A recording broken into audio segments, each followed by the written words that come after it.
ನಮಸ್ಕಾರ ಸ್ನೇಹಿತರೆ, ಹೃದಯ ಕನ್ನಡ ವ್ಲಾಗ್ಸ್ಗೆ ಸ್ವಾಗತ.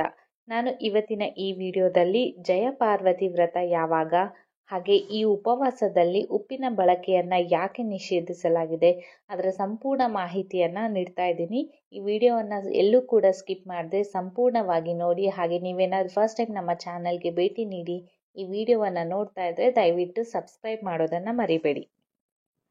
ಈಗ ವಿಷಯದ ಬಗ್ಗೆ ಗಮನ ಹರಿಸೋಣ.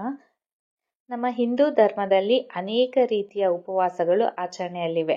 ಅವುಗಳಲ್ಲಿ ಒಂದು ಜಯಪಾರ್ವತಿ ವ್ರತ. ಇದನ್ನ ಪ್ರತಿ ವರ್ಷ ಆಷಾಢ ಮಾಸದ ಶುಕ್ಲ ಪಕ್ಷದ ತ್ರಯೋದಶಿ ದಿನಾಂಕದಂದು ಆಚರಣೆ ಮಾಡಲಾಗತ್ತೆ. ಈ ಜಯಪಾರ್ವತಿ ವ್ರತವನ್ನ ಗೌರಿ ವ್ರತ ಅಂತ ಕೂಡ ಕರೀತಾರೆ.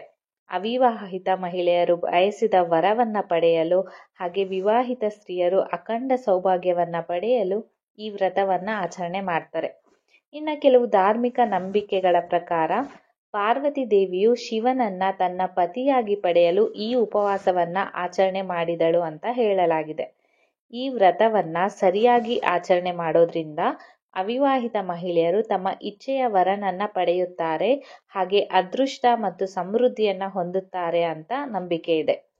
ಹಾಗಾದ್ರೆ ಈ ವರ್ಷ ಜಯಪಾರ್ವತಿ ವ್ರತ ಯಾವಾಗ ಬಂದಿದೆ, ಅಂದ್ರೆ ಅದರ ದಿನಾಂಕ ಯಾವುದು, ಪೂಜೆಗೆ ಶುಭ ಸಮಯ ಯಾವುದು, ಈ ಉಪವಾಸವನ್ನ ಯಾವಾಗ ಮಾಡಬೇಕು, ಅದರ ಮಹತ್ವ ಏನು, ಈ ಎಲ್ಲ ಸಂಪೂರ್ಣ ಮಾಹಿತಿಯನ್ನ ನೋಡೋಣ. ಈ ವರ್ಷ 2024ರಲ್ಲಿ ಜಯಪಾರ್ವತಿ ವ್ರತವನ್ನ ಶುಕ್ರವಾರ ಜುಲೈ 19ನೇ ತಾರೀಕಿನಂದು ಆಚರಿಸಲಾಗುತ್ತೆ. ಆಷಾಢ ಮಾಸದ ಶುಕ್ಲ ಪಕ್ಷದ ತ್ರಯೋದಶಿಯಂದು ಈ ಉಪವಾಸವನ್ನ ಆಚರಿಸಲಾಗುತ್ತದೆ. ಜಯಪಾರ್ವತಿ ವ್ರತದ ಶುಭ ಮುಹೂರ್ತ ಯಾವಾಗ ಅಂತ ತಿಳಿಯೋದಾದ್ರೆ, ಈ ವ್ರತ ತ್ರಯೋದಶಿ ತಿಥಿ ಜುಲೈ 18ನೇ ತಾರೀಕಿನಂದು ರಾತ್ರಿ 8:44 ಪ್ರಾರಂಭ ಆಗತ್ತೆ. ಅದೇ ಸಮಯದಲ್ಲಿ ಜುಲೈ 19ರಂದು ಸಂಜೆ 7:41 ತ್ರಯೋದಶಿ ತಿಥಿ ಮುಕ್ತಾಯವಾಗುತ್ತದೆ. ಜಯಪಾರ್ವತಿ ಪೂಜೆಯ ಸಮಯ ಪ್ರದೋಷ ಕಾಲದಲ್ಲಿ ಪೂಜೆಯ ಶುಭ ಸಮಯವು ಜುಲೈ 19ನೇ ತಾರೀಕಿನಂದು ಸಂಜೆ 7:19ದಿಂದ ರಾತ್ರಿ 9:23 ಇರುತ್ತದೆ. ಹಾಗಾದ್ರೆ ಈ ವ್ರತದ ಮಹತ್ವ ಏನು? ಜಯಪಾರ್ವತಿ ವ್ರತವನ್ನ ಆಚರಣೆ ಮಾಡೋದ್ರಿಂದ ಅವಿವಾಹಿತ ಹುಡುಗಿಯರು ಬಯಸಿದ ಜೀವನ ಸಂಗಾತಿಯನ್ನ ಪಡಿತಾರೆ, ಹಾಗೆ ಉತ್ತಮ ಫಲಿತಾಂಶಗಳನ್ನ ಸಹ ಪಡಿತಾರೆ ಅನ್ನುವ ನಂಬಿಕೆ ಇದೆ. ಇನ್ನ ದಂತಕಥೆಯ ಪ್ರಕಾರ ಪಾರ್ವತಿ ದೇವಿಯು ಶಿವನನ್ನ ತನ್ನ ಪತಿಯಾಗಿ ಪಡೆಯಲು ಈ ಉಪವಾಸವನ್ನ ಆಚರಣೆ ಮಾಡಿದ್ದಳು. ಹಾಗೆ ಜಯಪಾರ್ವತಿ ಉಪವಾಸವನ್ನ ಆಚರಿಸುವುದು ಅದೃಷ್ಟ ಹಾಗೆ ಸಮೃದ್ಧಿಯನ್ನ ತರುತ್ತದೆ ಅನ್ನುವ ನಂಬಿಕೆ ಇದೆ. ಈ ದಿನದಂದು ಪಾರ್ವತಿ ದೇವಿಯನ್ನ ಪೂಜೆ ಮಾಡೋದ್ರಿಂದ ಕೌಟುಂಬಿಕ ಜೀವನದಲ್ಲಿ ಸಂತೋಷ ಹಾಗೆ ಮಕ್ಕಳ ಸಂತೋಷವನ್ನ ತರುತ್ತದೆ.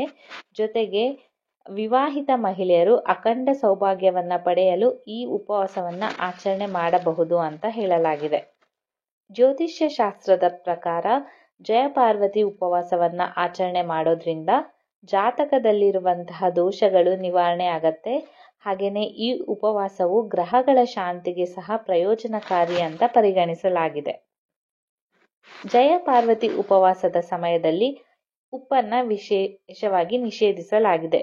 ಯಾರು ಈ ವ್ರತವನ್ನ ಪೂರ್ಣ ಭಕ್ತಿಯಿಂದ ಆಚರಣೆ ಮಾಡ್ತಾರೋ ಅವರ ದಾಂಪತ್ಯದಲ್ಲಿ ಸಂತೋಷ ನೆಲೆಸುತ್ತದೆ ಅಂತ ಹೇಳಲಾಗಿದೆ. ಆದಾಗ್ಯೂ ಕೂಡ ಈ ಉಪವಾಸಕ್ಕೆ ಸಂಬಂಧಿಸಿದ ಅನೇಕ ಕಠಿಣ ನಿಯಮಗಳನ್ನ ಸಹ ಉಲ್ಲೇಖ ಮಾಡಲಾಗಿದೆ. ಅವುಗಳಲ್ಲಿ ಉಪ್ಪು ಕೂಡ ಒಂದು. ಜಯಪಾರ್ವತಿ ಉಪವಾಸದ ಸಮಯದಲ್ಲಿ ಉಪ್ಪಿನ ಬಳಕೆಯನ್ನ ನಿಷೇಧಿಸಲಾಗಿದೆ. ಹಾಗಾದ್ರೆ ಈ ವ್ರತದ ಉಪವಾಸದಲ್ಲಿ ಉಪ್ಪನ್ನ ಯಾಕೆ ನಿಷೇಧ ಮಾಡಲಾಗಿದೆ ಅಂತ ನೋಡೋದಾದ್ರೆ, ಒಮ್ಮೆ ತಾಯಿ ಪಾರ್ವತಿ ಕೈಲಾಸ ಪರ್ವತದ ಮೇಲೆ ಎಲ್ಲಾ ದೇವರು ಹಾಗೆ ದೇವತೆಗಳನ್ನ ಆಹಾರಕ್ಕಾಗಿ ಆಹ್ವಾನಿಸಿರ್ತಾಳೆ. ಪಾರ್ವತಿಯಿಂದ ಆಹ್ವಾನವನ್ನ ಪಡೆದ ನಂತರ ಎಲ್ಲಾ ದೇವರುಗಳು ಹಾಗೆ ದೇವತೆಗಳು ಕೈಲಾಸವನ್ನ ತಲುಪ್ತಾರೆ. ಅಲ್ಲಿ ತಾಯಿ ಪಾರ್ವತಿಯು ಅನೇಕ ರೀತಿಯ ಭಕ್ಷ್ಯಗಳನ್ನ ತಯಾರಿಸಿರ್ತಾಳೆ. ಇದಾದ ನಂತರ ತಾಯಿ ಪಾರ್ವತಿ ಎಲ್ಲರಿಗೂ ಕೂಡ ಅನ್ನ ಸಂತರ್ಪಣೆಯನ್ನ ಮಾಡ್ತಾಳೆ. ಹಾಗೆ ಎಲ್ಲರೂ ಕೂಡ ಸಂಭ್ರಮದಿಂದ ಊಟ ಮಾಡ್ತಾರೆ. ತಾಯಿ ಪಾರ್ವತಿ ಮಾಡಿದ ಅನ್ನವನ್ನ ಎಲ್ಲಾ ದೇವಾನುದೇವತೆಗಳು ತಿನ್ನಲು ಸಂತೋಷ ಪಡ್ತಾರೆ. ಅದಾದ ನಂತರ ತಾಯಿ ಪಾರ್ವತಿ ಆ ಆಹಾರವನ್ನ ಸೇವನೆ ಮಾಡ್ತಾಳೆ. ಆಗ ಸೇವನೆ ಮಾಡಿದಾಗ ಗೊತ್ತಾಗುತ್ತೆ ಅದರಲ್ಲಿ ಉಪ್ಪು ಇರೋದಿಲ್ಲ ಅಂತ. ತಾಯಿ ಪಾರ್ವತಿಗೆ ಅರಿವಾಗುತ್ತೆ ಎಲ್ಲ ದೇವತೆಗಳು ತನಗೆ ಗೌರವದಿಂದ ಉಪ್ಪಿಲ್ಲದ ಆಹಾರವನ್ನು ಸೇವನೆ ಮಾಡಿದ್ದಾರೆ ಅಂತ.